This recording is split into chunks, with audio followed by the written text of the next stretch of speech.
Good evening, students. I am Sanjay Kumar Sinha, Assistant Professor, BCA Department from Mahila College, Chaibasa.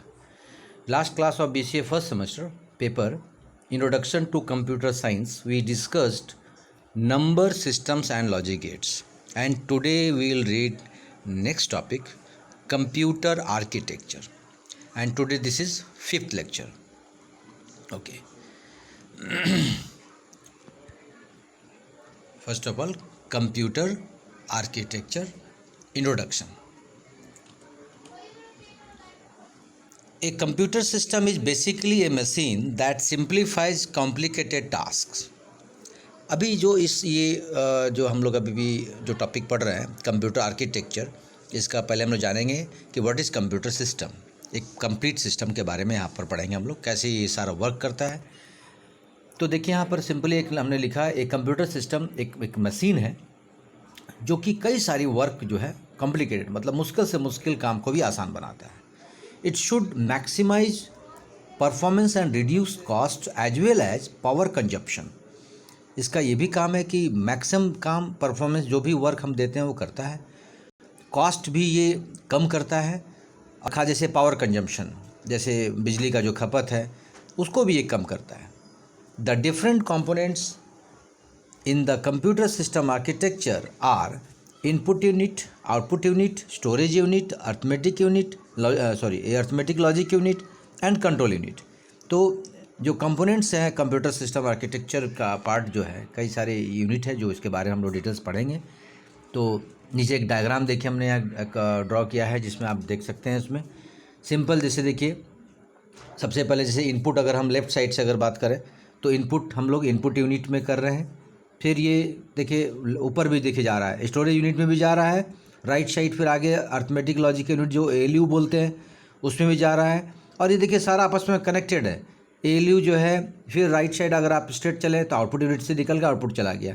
But ये जो ALU जो part है, जो middle part है, जो ये देखिए स्टोर भी कर रहा है, फिर स्टोरेज यूनिट से ALU में फिर डेटा आ भी रहा है, फिर ये कंट्रोल यूनिट में भी जा रहा है। तो ये सारा आपस में इंटरकनेक्टेड है, इसीलिए इसको हम लोग डायग्राम में देखिए, आप डायग्राम से आपको क्लियर समझ में आएगा। और फाइनली जो है आउटपुट हम लोग राइट साइड में देखिए निकल के जा रहा है। तो इसको हम लोग और एक्सप्लेन करके आगे हम लोग देखते हैं। देखिए यहाँ पर हमने लिखा है, the input data travels from input into unit to ALU। सबसे पहले इनपुट डेटा वहाँ से ट्रैवल करता है, इनपुट यूनिट से कहाँ जा रहा है, ALU में। डायग्राम के आप देख रहे हैं। Similarly the computed data travels from ALU to output unit. फिर वहाँ से जो कंप्यूट हो जाता है डेटा, फिर वो ALU से ट्रैवल करके कहाँ जा रहा है, आउटपुट यूनिट में। The data constantly moves from storage unit to ALU and back again. इस तरह से डेटा बराबर ये स्टोरेज यूनिट से फिर ALU में और फिर बैक, इस तरह से ये कंटिन्यू ये ट्रैवल करता है। This is because store data is computed on before being stored again. मतलब इसलिए ये होता है क्योंकि जो डेटा हम स्टोर करके रखे हैं, फिर उसको कंप्यूट करते हैं, कैलकुलेट करते हैं, फिर से उसको स्टोर करने से पहले और उसको हम लोग कैलकुलेट करके फिर वहाँ हम लोग स्टोर करते हैं। The control unit controls all the other units as well as their data. Control unit का क्या काम है, जितने भी अभी हम लोग ऊपर यूनिट जो देखे डायग्राम में, सारे को कंट्रोल करना, खास करके डेटा को भी। अब नीचे देखिए थोड़ा हमने यहाँ पर डिटेल्स डाला है सारे यूनिट का। जैसे इनपुट यूनिट, तो input unit provides data to the computer system from the outside, so basically it links the external environment with the computer. Input unit का क्या काम है, जो भी हम बाहर से जो भी डेटा डालना चाहते हैं, जो भी डेटा हम वहाँ कंप्यूटर सिस्टम में इन करना चाहते हैं, उसको हम वहाँ पर स्टोर इनपुट यूनिट के थ्रू इन करेंगे। It takes data from the input devices, convert it into machine language and then loads it into the computer system। ये कहाँ से डेटा लेता है, इनपुट डिवाइसेस से, फिर मशीन लैंग्वेज में कन्वर्ट करता है, फिर कंप्यूटर सिस्टम में लोड करता है। कीबोर्ड, माउस, ये सब भी और भी अलग अलग इनपुट डिवाइसेस है जिसके थ्रू हम लोग डेटा इनपुट करते हैं। नेक्स्ट है output unit. The output unit provides the result of computer process to the users. It links the computer with the external environment. Output unit का क्या काम है, ये जो भी हम कंप्यूटर में जो प्रोसेस किए उसमें जो भी रिजल्ट आया यूजर्स के द्वारा, जो हम इनपुट जो हम लोग कर रहे हैं, तो वो उसको आउटपुट में और एक्सटर्नल इन्वायरमेंट मतलब बाहर में उसको फिर वो सेंड करता है। Most of the output data is the form of audio और वीडियो। मैक्सिमम आउटपुट डेटा जो होगा या तो ऑडियो में होगा या वीडियो में होगा, या डिफरेंट आउटपुट डिवाइसेस जैसे मॉनिटर के थ्रू भी हम देख सकते हैं, प्रिंटर के थ्रू प्रिंट कर सकते हैं, स्पीकर के थ्रू हम सुन सकते हैं, हेडफोन के द्वारा भी सुन सकते हैं, ये सब आउटपुट यूनिट में डिवाइसेस सब आता है। नेक्स्ट है जो storage unit. Storage unit contains many computer components that are use to store data. It is traditionally divided into primary storage and secondary storage. Storage का मतलब जिसको अब डाटा को फाइनली अब हम स्टोर करना चाहते हैं, ये एक्चुअली दो भागों में बांटा आता है, एक प्राइमरी और सेकेंडरी। प्राइमरी स्टोरेज को हम लोग जनरली मेन मेमोरी भी कहते हैं, और ये and is the memory directly accessible by the CPU. और ये जो मेन मेमोरी को कहाँ से एक्सेस किया जा सकता है? सीपीयू के द्वारा। सेकेंडरी और external storage is not directly accessible by the CPU. The data from secondary storage needs to be brought into the primary storage before the CPU can use it. Secondary storage contains a large amount of data permanently. Actually जो secondary storage को बोल सकते हैं, ये actually directly access CPU के द्वारा नहीं होता। पहले इसको हम लोग को सेकेंडरी स्टोरेज से अगर ज़रूरत है तो उसको प्राइमरी में लाते हैं, प्राइमरी स्टोरेज में लाते हैं सीपीयू में लाने से पहले, तब इसको यूज करते हैं। एक्चुअली सेकेंडरी स्टोरेज में जैसे हार्ड डिस्क हो गया या पेन ड्राइव है, या और भी हमारे पास आजकल बहुत सारे आ गए हैं एक्सटर्नल डिवाइसेस, तो जहाँ डेटा को परमानेंटली हम लोग स्टोर करना चाहते हैं तो वो स्टोरेज यूनिट हो गया। नेक्स्ट जो है arithmetic logical unit, ALU। All the calculations related to the computer system are performed by the arithmetic logic unit. जितने भी हम लोग कैलकुलेशन का काम कंप्यूटर सिस्टम में करते हैं वो सारा ALU में होता है। इट कैन परफॉर्म ऑपरेशन जैसे एडिशन, सब्ट्रैक्शन, मल्टीप्लिकेशन, डिवीजन, ये सारे काम करते हैं। The control unit transfer data from storage unit to arithmetic logic unit when calculation need to be perform. और ये जितने भी कैलकुलेशन जब हम लोग ALU में करते हैं तो कंट्रोल यूनिट क्या करता है, इस सब स्टोरेज से अर्थमेटिक लॉजिक यूनिट में उसको सेंड करता है, मतलब ट्रांसफ़र करता है। The arithmetic logic unit and the control unit together from the CPU central processing unit. मतलब ये दोनों मिलकर, ALU और कंट्रोल दोनों मिलकर एक्चुअली CPU का ये पार्ट है, और CPU के अंदर ये इंटरनली ये वर्क करता है। अब हम लोग कंट्रोल यूनिट के बारे में देखते हैं। कंट्रोल यूनिट में देखिए, this unit controls all the other units of the computer system and so is known as its central nervous system. Actually control unit का क्या काम है? पूरे हर एक जितना भी हम लोग अभी यूनिट देखे, सारे यूनिट को कंट्रोल करना। इसीलिए इसको देखिए सेंट्रल नर्वस सिस्टम भी कहा गया है। जैसे हम लोग का बॉडी का हार्ट है, या बॉडी का जैसे जहाँ से सारा कंट्रोलिंग हम लोग देखिए हार्ट्स के थ्रू होता है ना, तो ये इस तरह से कंट्रोल यूनिट का काम क्या है? सबको कंट्रोल करना है। It transfer data throughout the computer as required, including from storage unit to central processing unit and vice versa। ये क्या करता है? डेटा ट्रांसफ़र करता है कंप्यूटर से, स्टोरेज यूनिट से सेंट्रल प्रोसेसिंग यूनिट, और जहाँ भी, या फिर CPU से फिर स्टोरेज यूनिट में, सब जगह कंट्रोल करने का काम ये करता है। The control unit also dictates how the memory input output devices arithmetic logic unit should be है। कंट्रोल यूनिट का ये भी काम है, वो एक तरह से सबको कंट्रोल करता है, मतलब वो बताता भी है कि मेमोरी को कैसे काम करना है, इनपुट आउटपुट डिवाइस को कैसे काम करना है, ALU को कैसे काम करना है, तो ये सारे को ये कंट्रोल करने का भी काम करता है। नेक्स्ट जो मेन इंपॉर्टेंट पार्ट है जो हम लोगों को जानना है, CPU central processing unit. Right side में देखिए एक छोटा सा डायग्राम भी आपको हम CPU का, चूँकि ये प्रोसेसर जो CPU है ये मदरबोर्ड में लगा होता है, छोटा सा चिप है, कॉस्टली भी आइटम है, ये सारा कंट्रोल इसी से थ्रू होता भी है। तो एक डायग्राम भी आपको मैंने यहाँ दिखाया ताकि आप देख के समझ सकें, और नीचे एक CPU का नीचे एक चार्ट के थ्रू मैंने दिखाया भी है। CPU is considered as the brain of the computer. CPU का काम एक्चुअली हम लोग का जो ब्रेन है, ठीक है, कंप्यूटर का जैसे ब्रेन हो गया CPU performs all type of data processing operations. CPU जितने भी हम लोग ऑपरेशन वर्क करते हैं सारा काम ये कंट्रोल करता है। It stores data, intermediate results and instructions. ये डेटा का स्टोर भी करता है, तुरंत जो रिजल्ट जो डिस्प्ले करना है तो ये तुरंत रिजल्ट भी एक तरह से स्टोर कर रखता है, और जो इंस्ट्रक्शन या प्रोग्राम के थ्रू हम लोग जो देते हैं सबको ये कंट्रोल करता है, सब ये स्टोर करके रखता है। It controls the operation of all part of the computer. Computer का जितना भी पार्ट्स का जो ऑपरेशन है सारे कंट्रोल भी करता है। देखिए CPU में भी 3 पार्ट है, मेमोरी और storage unit, control unit and third ALU arithmetic logic unit, जो हम डायग्राम में देखिए आपको देख रहे होंगे। तो ऊपर से आप देखिए नीचे की ओर CPU में मेमोरी यूनिट, कंट्रोल यूनिट और ALU, ये तीनों आपस में कनेक्टेड है। और लेफ्ट साइड देखिए इनपुट यूनिट हम लोग जब कंट्रोल यूनिट में डाल रहे हैं, फिर ये फाइनली राइट साइड में आउटपुट यूनिट के थ्रू ये डिस्प्ले हो जाता है, निकल जाता है। फिर देखिए यहाँ पर हम लोग को देखना है मेमोरी और स्टोरेज यूनिट के बारे में।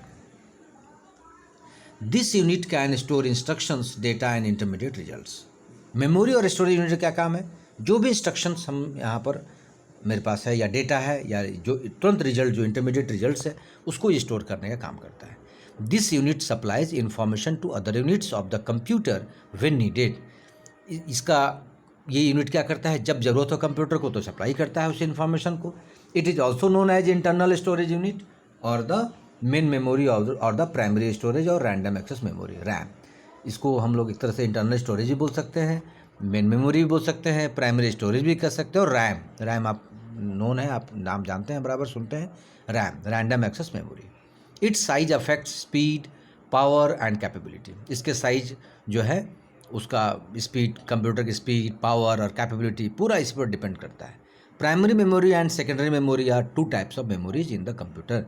दो तरह का मेमोरी होते हैं, primary and secondary. Memory unit का क्या फंक्शन है? It stores all the data and instructions required for processing. इसका काम क्या है? सारे डेटा को स्टोर करना और जैसे ज़रूरत पड़ेगा प्रोसेसिंग के लिए जो भी इंस्ट्रक्शन चाहिए वो अवेलेबल कराता है। It stores intermediate results of processing. जो भी कंप्यूटर प्रोसेस कर रहा है उसका जो तुरंत रिजल्ट जो आ रहा है, इंटरमीडिएट तुरंत रिजल्ट जो आ रहा है, उसको स्टोर करके रखता है।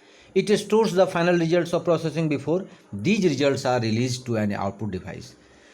ये फाइनल रिजल्ट्स जब प्रोसेसिंग के बाद जब रिजल्ट को रिलीज करता है तो एक तरह से आउटपुट डिवाइस में एक जगह स्टोर करके रखता है। All inputs and outputs are transmitted through the main memory. और जितने भी इनपुट्स और आउटपुट्स जो है मेमोरी के द्वारा, सब इसी के द्वारा ट्रांसमिट करते हैं। नेक्स्ट है control unit. This unit controls the operation of all parts of the computer but does not carry out any actual data processing operations. Control unit का क्या काम है? सबको कंट्रोल करना, बट एक्चुअल डेटा का किसी को ये प्रोसेस नहीं करता और ऑपरेशन भी नहीं करता है। इसका क्या यूनिट का फंक्शन है? It is responsible for controlling the transfer of data and instruction among other units of a computer. एक यूनिट से दूसरे यूनिट में, एक कंप्यूटर में जब डेटा और इंस्ट्रक्शन को ट्रांसफर करना हो तो उसको कंट्रोल करने का काम करता है। It manage and coordinate all the unit of the computer. जितने भी कंप्यूटर के यूनिट्स थे जो अभी हम लोगों ने पढ़ा, उसको मैनेज करना, कोऑर्डिनेट करना का भी काम कंट्रोल यूनिट का है। It obtains the instruction from the memory,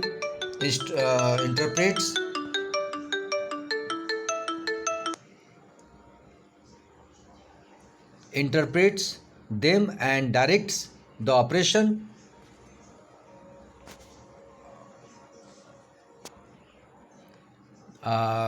other units of a computer, the operation of the computer। ये इसका काम क्या है कि जो भी मेमोरी में हम लोग इंस्ट्रक्शंस हैं इंटरप्रेट करना है या जो भी कंप्यूटर को डायरेक्ट करना, ऑपरेशन जो कैलकुलेट करना है, सबको कंट्रोल करने का काम ये करता है। It communicates with input और output devices from transfer of data और results from storage। इसका काम ये भी है कि जो भी इनपुट और आउटपुट डिवाइसेज हम लोग डेटा को ट्रांसफ़र करने या जो स्टोरेज में रिजल्ट्स के लिए हम लोग स्टोर करना चाहते हैं रिजल्ट, उसको भी ये कंट्रोल यूनिट कंट्रोल करता है। इट डज नॉट प्रोसेस और स्टोर डेटा। इसका काम प्रोसेस करना या डेटा को स्टोर करना नहीं है, ये कंट्रोल करने का काम इसका है। नेक्स्ट जो आपका है ALU, arithmetic logic unit. This unit consist of 2 subsection namely. देखिए ALU में 2 पार्ट है, एक arithmetic section and logic section. ठीक है, अर्थमेटिक सेक्शन का काम क्या है? जितने भी addition, subtraction, multiplication and division, ये सारे वर्क को ये कंप्लीट करता है। All complex operations are done by making repetitive use of the above operation. जितने भी हम लोगों ने अभी तक ऑपरेशन देखा, जितने भी कॉम्प्लेक्स ऑपरेशन होगा, सबको ये कैलकुलेशन का काम जो भी होगा रिपीट बार बार, जितना बार हम उसको अगर देना चाहें उससे हम अर्थमेटिक का कैलकुलेशन हम लोग कर सकते हैं। लॉजिक सेक्शन का काम क्या है? जैसे कंपेयरिंग करना, सेलेक्ट करना, मैचिंग करना, डेटा को मर्ज करना, जहाँ लॉजिकली जब ज़रूरत है तो उस जगह ये लॉजिक सेक्शन वर्क करता है। अब नेक्स्ट है memory. A memory is just like a human brain. जैसे हमारा हम लोग का जो ब्रेन काम करता है वैसे मेमोरी भी है। It is use to store data and instructions. इसका काम क्या है? डेटा को स्टोर करना और इंस्ट्रक्शन को स्टोर करना। Computer memory is the storage space in the computer where data is to be processed and instructions required for processing are stored.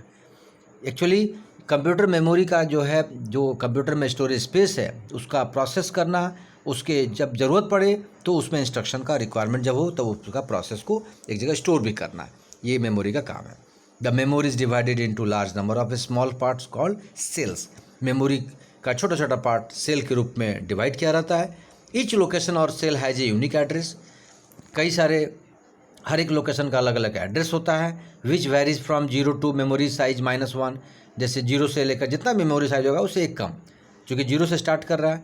जैसे एग्जांपल के तौर पर देखिए, if the computer has 64K words then this memory unit has 64 × 1024 is equal to 65,536 जो भी है memory location. इस तरह से कैलकुलेशन किया रहता है। The address of this location varies from 0 to 65,535, मतलब जस्ट एक कम, क्योंकि 0 से स्टार्ट कर रहा है इसलिए 65,536 जो था उससे एक कम लोकेशन हम लोग इसको एड्रेस के रूप में जान सकते हैं। Memory is primarily of 3 types, case memory, second primary memory और मेन मेमोरी, थर्ड है सेकेंडरी मेमोरी। ठीक है, अब यहाँ पर देखिए हम लोग पढ़ेंगे केस मेमोरी के बारे में।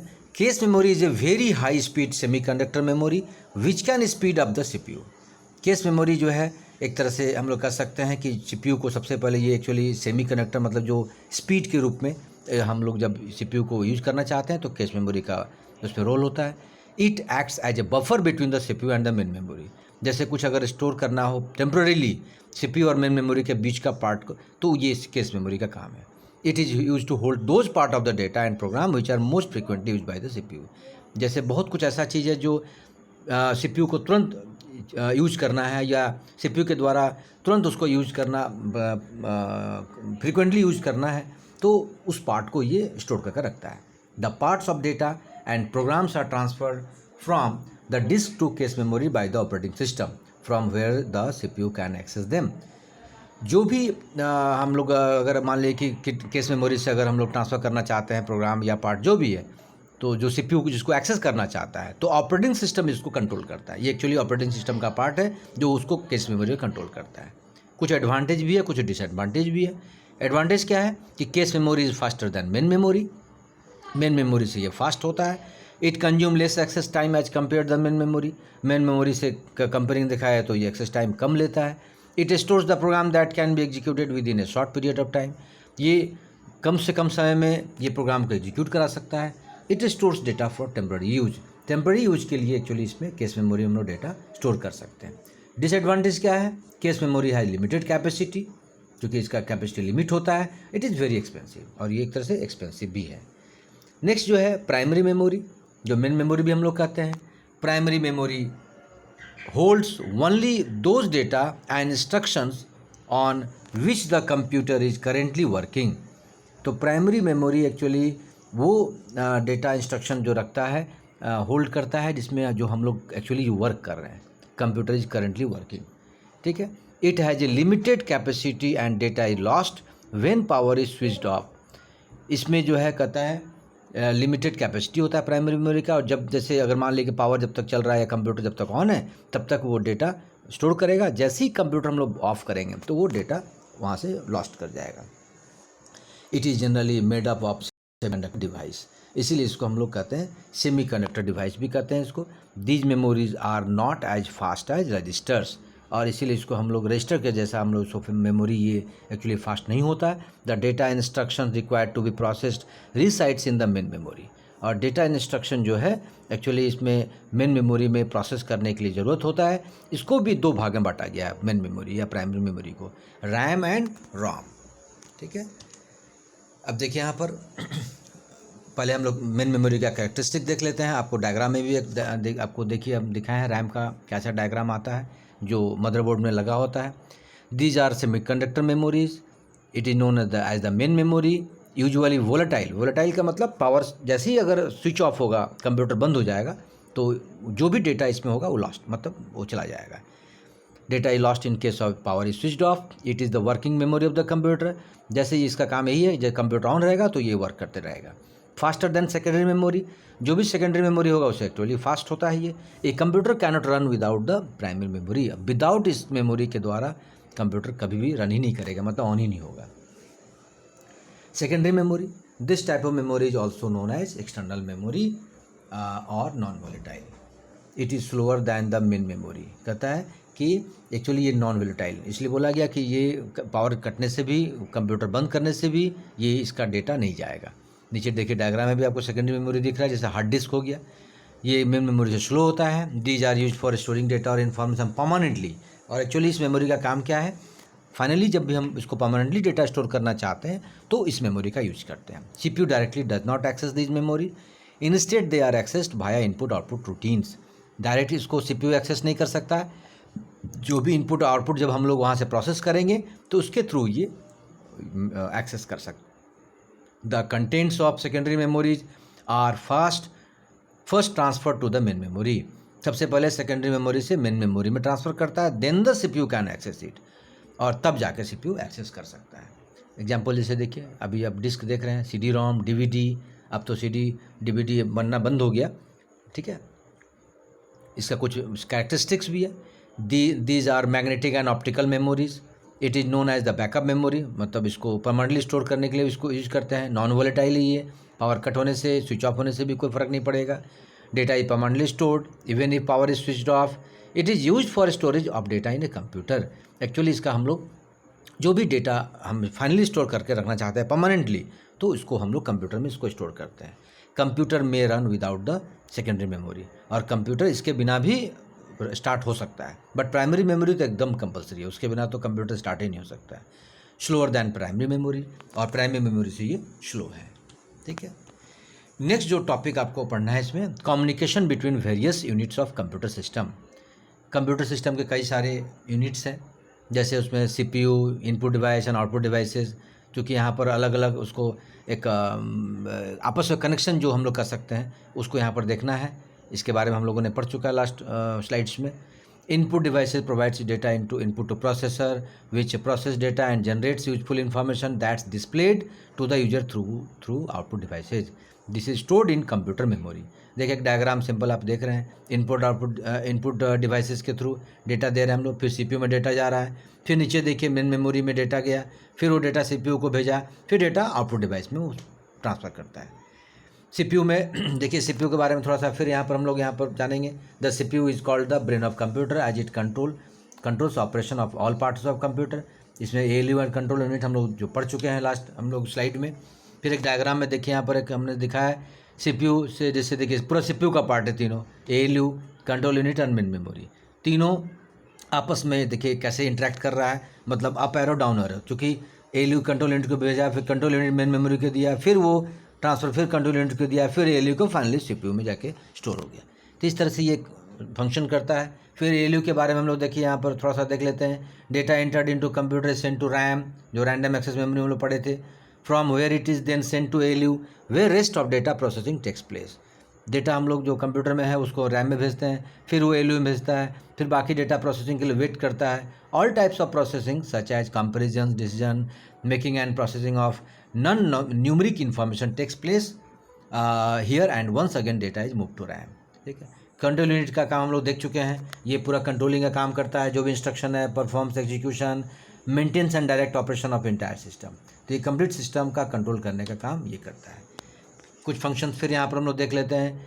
ये चूँकि कंट्रोल्स करता है हर एक पूरे एक्टिविटीज़ कंप्यूटर का, CPU का जो डेटा फ्लो है उसको सुपरविजन करता है, direct flow of data within CPU, transfer data to arithmetic and logical unit, transfer result to memory, and finally output device में वो सेंड करता है। मेमोरी यूनिट थोड़ा यहाँ पर हम लोग देख लेते हैं। This is unit in which data instructions given to computer and as well as results given by computer are stored. तो मेमोरी यूनिट में हम लोग जो भी रिजल्ट्स हम लोग कंप्यूटर में कैलकुलेशन किया, जो भी इंस्ट्रक्शन हुआ उसको स्टोर करने का काम करता है। Unit of memory is byte. सबसे स्मॉल अगर देखें तो हालांकि बाइट में हम लोग देखते हैं, बट सबसे स्मॉलेस्ट अगर देखें तो बीट है, इसलिए देखिए हमने लिखा 1 byte is equal to 8 bits, 0 to 7 8 bits मिलाकर 1 बाइट होता है। फिर धीरे धीरे ये कन्वर्ट होते जाता है, जो आप पहले पढ़ चुके हैं। तो ये कंप्लीट हम लोगों के यहाँ पर हम लोगों ने पढ़ा जितने भी CPU और मेमोरी और सबके बारे में, ठीक है। अब जो हम लोग यहाँ पर नेक्स्ट जो टॉपिक आपका पढ़ना है, the instruction format. The computer perform task on the basis of instruction provided, मतलब जो हम लोग इंस्ट्रक्शन कंप्यूटर को देते हैं उस हिसाब से वो काम करता है, परफॉर्म करता है। A instruction in computer comprises of group called fields. This field contain different information. As for computers everything is 0 and 1। Clear है, जो भी हम लोग जानते हैं कि 0 और 1 के रूप में ही इन्फॉर्मेशन वो कलेक्ट करता है, और CPU डिसाइड करता है कि कैसे करना है। कुछ फील्ड यहाँ पर हम लोग डिस्कस कर रहे हैं, जैसे एडिशन है, ठीक है। फिर एड्रेस हम लोग रजिस्टर और मेमोरी लोकेशन और ढूंढ के उसको ऑपरेंड करता है। मोड फील्ड, किस फील्ड में किस तरह से उसको ऑपरेंड करना है, जैसे उसको मिलता है calculation. Instruction is of various length depending upon the number of addresses it contain. और यहाँ पर जो नंबर ऑफ एड्रेस जो मिलता है इंस्ट्रक्शन जैसे से मिलता है वैसे वो काम करते चलता है।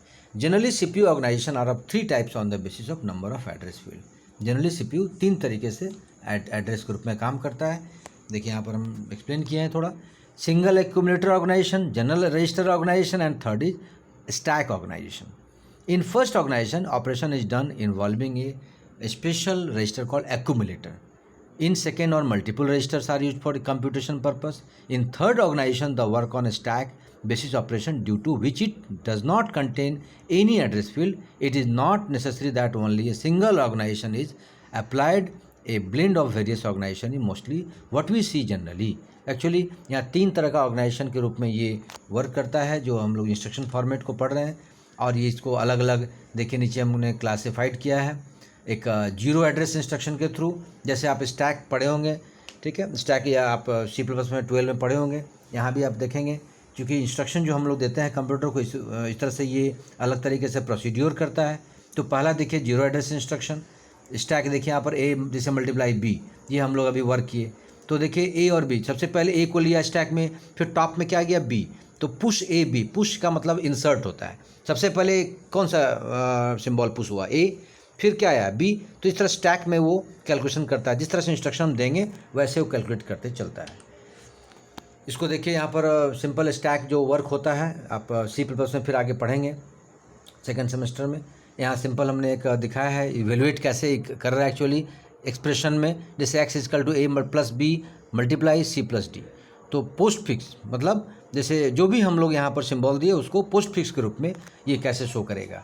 और नीचे देखिए कैलकुलेशन, ये एक्चुअली इंटरनली ये जो मेमोरी में वर्क करता है तो उस तरह से लोकेशन में हमने यहाँ दिखाया है। जैसे सबसे पहले पुश A, पुश मतलब इंसर्शन, तो A सबसे पहले पुश हुआ, फिर टॉप में A आ गया, फिर पुश B, अब टॉप में B हो गया, अब यहाँ ऐड हो गया, तो top equal to A plus B, फिर C पुश हुआ तो टॉप में C आ गया, फिर पुश D, पुश का मतलब इंसर्ट हम लोग करते जा रहे हैं।